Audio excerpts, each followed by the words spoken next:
Photographer संघटनेची cold फायरवर बंदी आणण्याची मागणी। सार्वजनिक कार्यक्रमातील वापरामुळे जीवितास धोका। सार्वजनिक कार्यक्रमांमध्ये वापरल्या जाणाऱ्या कोल्ड फायरमुळे जीवितास गंभीर धोका निर्माण होत असल्याने त्यावर कायमस्वरूपी बंदी घालावी अशी मागणी अहिल्यानगर जिल्हा फोटोग्राफर संघटनेने केली। या संदर्भातील निवेदन नायब तहसीलदार राजेंद्र लाड यांच्या मार्फत जिल्हाधिकाऱ्यांना देण्यात आले। बीड जिल्ह्यातील अपघातात 5 फोटोग्राफर जखमी झाल्यानंतर संघटनेने ही मागणी केली। विवाह सोहळे, राजकीय सभा, सांस्कृतिक कार्यक्रम आणि विविध इव्हेंटमध्ये कोल्ड फायरचा वाढता वापर होत असला तरी आवश्यक सुरक्षा उपायांचा अभाव असल्याने स्फोट, आग, भाजणे, जीवितहानीचा धोका वाढत असल्याचे निवेदनात नमूद करण्यात आले आहे। बीड येथे एक घटना घडली। कोल्ड फायर उडवत असताना एका फोटोग्राफर आमच्या बंधूंच्या अंगावर ते कोल्ड फायर उडाला आणि त्याच्यामुळे त्यांच्यावरती बरेचसे उपचार करावे लागले, ज्याच्यात 5 ते 10 लाख रुपये खर्च झाले। त्याच्यानंतर त्यांचं लग्न होतं 1 तारखेला। त्याबरोबरच तिथे असणारे अजून 3 ते 4 फोटोग्राफरच्या संदर्भात पण त्यांच्या अंगावर देखील उडालं, कोल्ड फायर उडालं आणि याच्यात बरेचसे जण भाजले गेले। तर ह्या दुर्दैवी घटना फक्त एका बीडमध्ये होत नसून अनेक ठिकाणी होतात। याचं कारण की कोल्ड फायरमध्ये डुप्लिकेशन बरेचसे असतात, त्याची काळजी घेतली जात नाही, त्याचं प्रॉपर ट्रेनिंग न घेता ही कोल्ड फायर केले जातात। त्याची प्रिकॉशन घ्यावी लागते, पण ह्याची प्रिकॉशन कुठे घेतल्या जात नाही आणि नागरिकांच्या जीवाशी हा जीव घेणा खेळ केला जातो।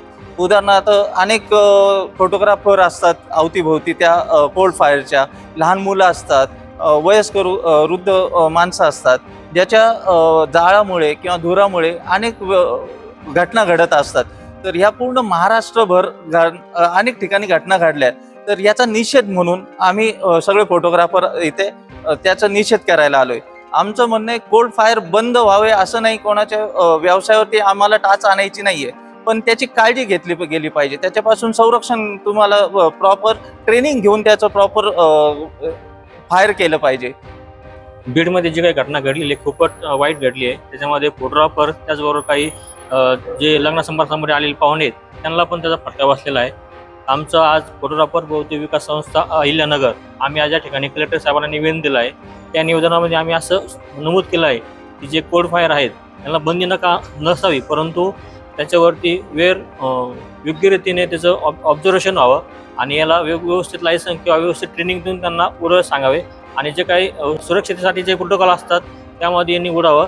त्याचबरोबर अशा काही घटना घडल्या तर इव्हेंट मॅनेजमेंट असतील किंवा कार्यावाली ओनर असतील, हे ज्या घटनेची जबाबदारी घेत नाहीत त्यांनी जबाबदारी घ्यावी आणि योग्य रीतीने गोष्टी हाताळण्यात याव्यात। अशा काही घटनेमध्ये की कोल्ड फायर किंवा फटाकडे उडवले याच्यामध्ये जर काही इजा झाली याची पूर्ण जबाबदारी हॉलचे ओनर किंवा इव्हेंट मॅनेजरने घ्यावी। यांनी नाही घेतली तर त्यांच्यावरती कायदेशीर कारवाई करण्यात यावी असं आम्ही कलेक्टर साहेबांना निवेदन दिलेलं आहे।